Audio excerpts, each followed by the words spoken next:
Welcome to the AI Research Roundup. I'm Alex. Today we are looking at a paper trending on X, published on December 3rd, 2025, about 1 week ago. It introduces a multilingual multimodal retrieval framework, whose models achieve about 152% and 80% relative improvements over the strongest baseline for cross-lingual and monolingual document retrieval, while still staying competitive on English-only tests. The paper is titled M3DR Towards Universal Multilingual Multimodal Document Retrieval.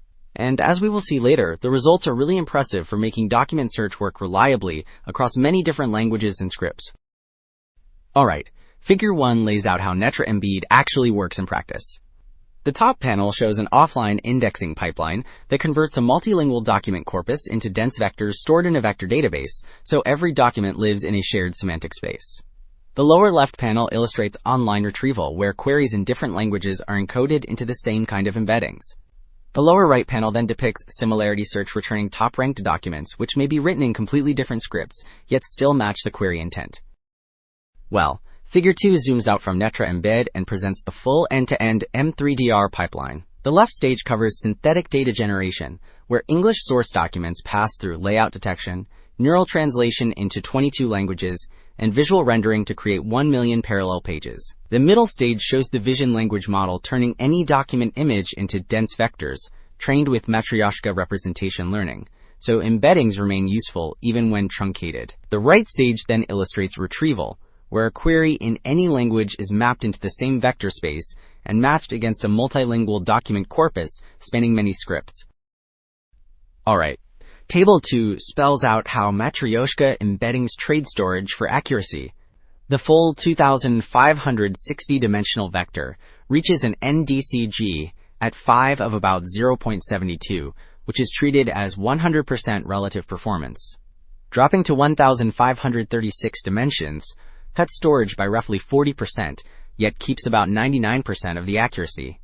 Going further down to 768 dimensions shrinks storage to around 3 kilobytes per document, while still preserving about 95% of the retrieval quality.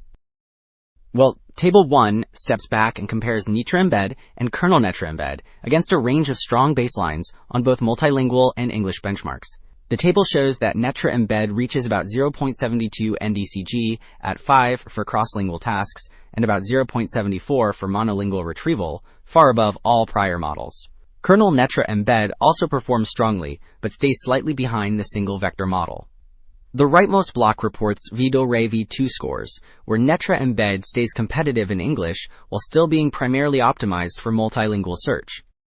So, while Table 1 compared global averages, Figure 4 breaks performance down by language. The top panel shows cross-lingual retrieval, where Netra-Embed's solid blue bars stay high across Arabic, Chinese, Devanagari scripts, and more, while English-centric baselines drop sharply on many scripts. The bottom panel reports monolingual retrieval, which again shows Netra-Embed leading consistently, indicating strong robustness rather than just excelling on a few major languages. Alright, Table 15 shifts from pure accuracy to deployment realities. The table contrasts dense single-vector models with column multi-vector models across storage, speed, quality, and usability. Dense embeddings need around 8 kilobytes per document and deliver roughly 10 times more queries per second, while still leading cross-lingual quality. Call models are heavier and slower, but give slightly better English V-Do-Re scores and, importantly, much higher interpretability through token-level attention maps. So the big takeaway is that M3DR shows multilingual document search does not have to be English first, with Netra-Embed reliably aligning queries and pages across 22 very different scripts. A second key point is that Matryoshka embeddings make this scalable, letting deployments trade storage for accuracy without retraining. This combination makes practical, inclusive search over scanned documents and enterprise archives much more realistic worldwide. That is it for this episode of the AI Research Roundup. I am Alex. Thanks for listening.